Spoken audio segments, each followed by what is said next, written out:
وَلَقَدْ زَيَّنَّا السَّمَاءَ الدُّنْيَا بِمَصَابِيحَ وَجَعَلْنَاهَا رُجُومًا لِّلشَّيَاطِينِ وَأَعْتَدْنَا لَهُمْ عَذَابَ السَّعِيرِ وَلِلَّذِينَ كَفَرُوا بِرَبِّهِمْ عَذَابُ جَهَنَّمَ وَبِئْسَ الْمَصِيرُ إِذَا أُلْقُوا فِيهَا سَمِعُوا لَهَا شَهِيقًا وَهِيَ تَفُورُ تَكَادُ تَمَيَّزُ مِنَ الْغَيْظِ كُلَّمَا أُلْقِيَ فِيهَا فَوْجٌ سَأَلَهُمْ خَزَنَتُهَا أَلَمْ يَأْتِكُمْ نَذِيرٌ قَالُوا بَلَىٰ قَدْ جَاءَنَا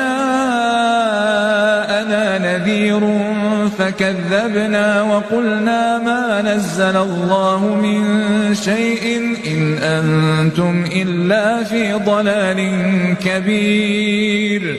وَقَالُوا لَوْ كُنَّا نَسْمَعُ أَوْ نَعْقِلُ مَا كُنَّا فِي أَصْحَابِ السَّعِيرِ فاعترفوا بذنبهم فسحقا لأصحاب السعير إن الذين يخشون ربهم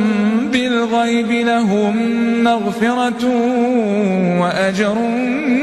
كبير وأسروا قولكم أو اجهروا به إنه عليم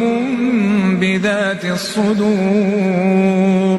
ألا يعلم من خلق وهو اللطيف الخبير.